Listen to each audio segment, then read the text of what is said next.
तर conditional probability, आता conditional ह्या शब्दावरूनच कळतं का तिथं काहीतरी कंडिशन आहे, बरोबर आहे.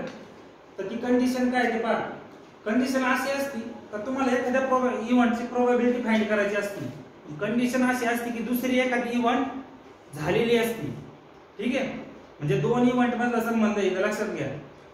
समजा जर दोन इव्हेंट घेतले आपण ए आणि बी with events associated with sample space S, ठीक आहे.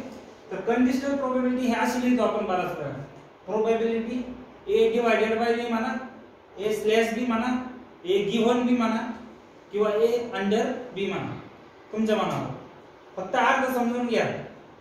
याचा अर्थ काय होतो? Finding probability of A when event B has already occurred. लक्षात घ्या, आपल्याला ए ची प्रोबॅबिलिटी काढायची पण केव्हा? बी ही इव्हेंट झालेली आहे तेव्हा, म्हणजे त्यांच्या दोघांमध्ये काहीतरी संबंध आहे तेव्हा. जर आपण उलट केलं, probability of B under A म्हणा किंवा बी गिव्हन ए म्हणा, इथे काय म्हणणार? प्रोबॅबिलिटी ऑफ ए गिव्हन बी.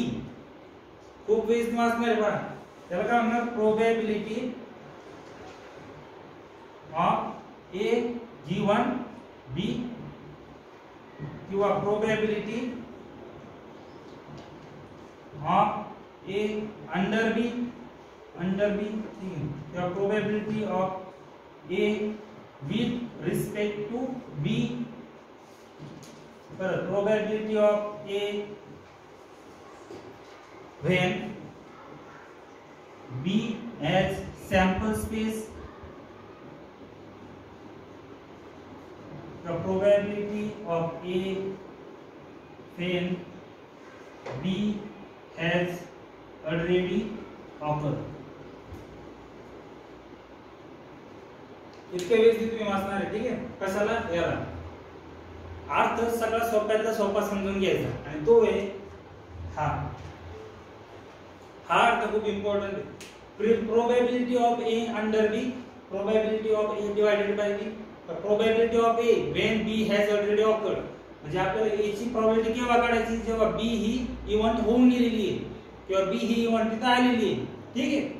तर त्याचा डायरेक्ट फॉर्म्युला आहे n of A intersection B divided by n of B. आता तुम्ही हे वाचा, probability of A when B is sample space.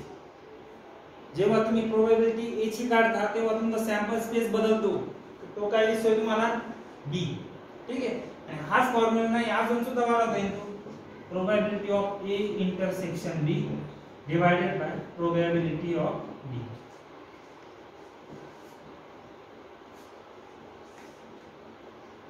हा इम्पॉर्टंट फॉर्म्युला समजून घ्या. Probability of event A given B किंवा probability of A under B, त्याचा formula काय आहे? N of A intersection B divided by n of B किंवा probability of A intersection B divided by B. ठीक आहे, एवढं फक्त पहा, लिहून घ्या. आपण एक्झाम्पल घेतल्यावर समजून तुम्हाला काय आहे. ठीक आहे.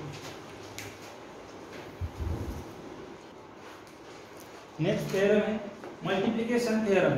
बराचसा हा यावर डिपेंड आहे, ते पाहून तरी समजलं असेल तुम्हाला. ठीक आहे, चला. Let A and B two events associated with sample space S, then the probability of occurrence of both A and B. म्हणजे प्रोबॅबिलिटी कशी पाहिजे का बोथ ए आणि बी या दोन्ही इव्हेंट आपल्या आले पाहिजे. त्याची प्रोबॅबिलिटी फाइंड करण्यासाठी काय करणार? हा formula P of A intersection B equals to P of B into P of A under B. ठीक आहे, किंवा P of A intersection B equals to P of A into P of B under A. आता हा formula पहा, इथूनच तयार केलेला आहे. इथं लक्ष द्या फक्त त्या दोन्हीकडे. जेव्हा आपल्याला A इंटरसेक्शन B काढायचं तेव्हा आपण काय करतो, याला इकडे पाठवतो. हा इकडे आला म्हणजे काय झालं, तो मल्टिप्लिकेशन मध्ये गेला. म्हणजे इथं काय तयार झालं, P of B into P of A under B आहे तिकडे. ठीक आहे, सेम जर आपण B अपॉन A साठी घेतलं तरी सेम तेच येईल. समजलं? गेलो.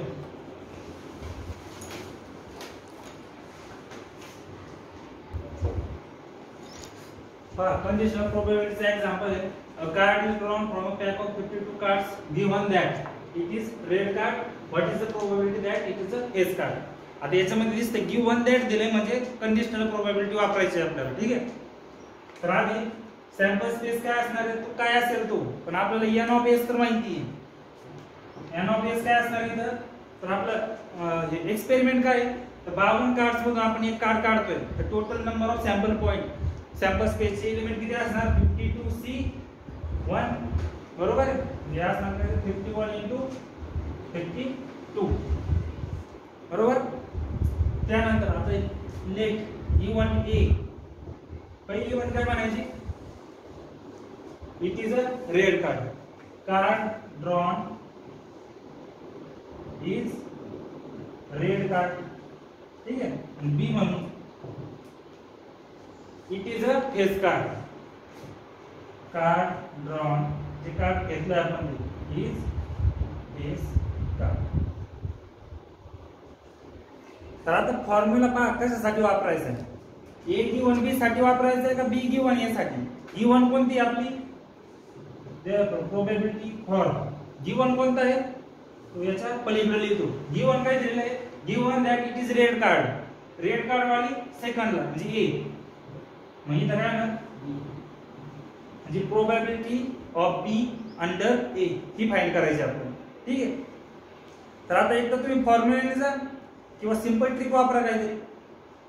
आता बी गिव्हन ए लक्षात घ्या, आपण काय केलंय आधी एक रेड कार्ड काढले सगळ्या सुरुवातीला, रेड कार्ड काढलेले, ठीक आहे ना. मग रेड कार्ड किती आहे टोटल माझ्याकडे 26 बरोबर आहे.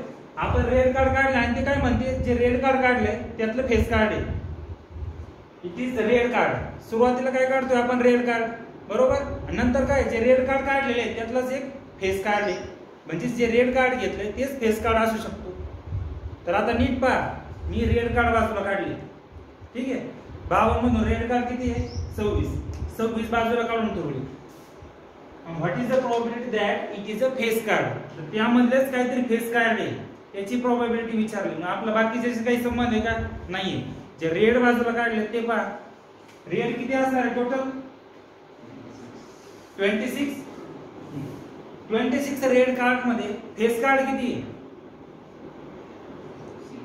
6 असणार बरोबर. 6 फेस कार्ड आहे, मग त्या 6 मधून आपण एक उचलतोय, इथं पण काय करणार आपण तर 26, ठीक आहे त्यातलेच आहे. आणि आपले रेड कार्ड झाले 26 आणि फेस कार्ड किती आहे त्यामध्ये 6 upon 26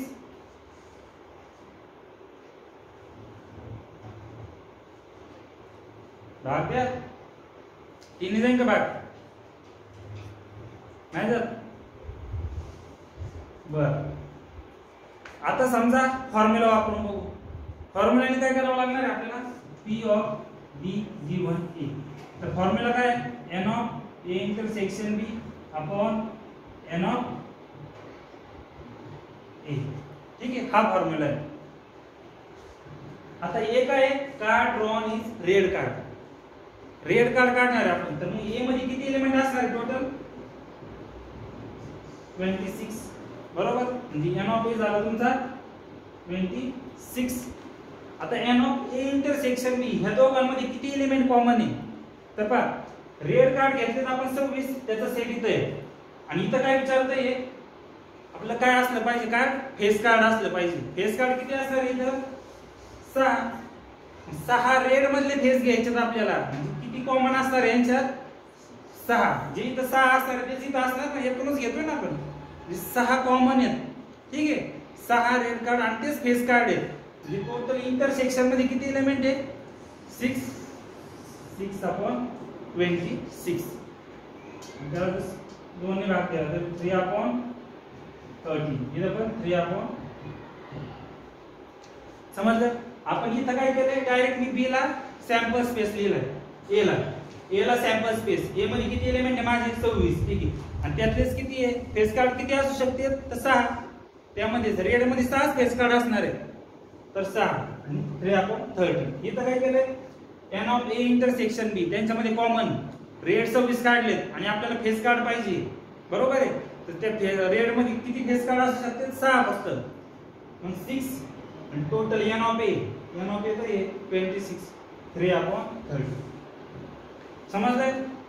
अजून एखादा एक्झाम्पल पाहिलं जरा कन्सेप्ट क्लिअर होऊन जाईल, लिहून घ्या.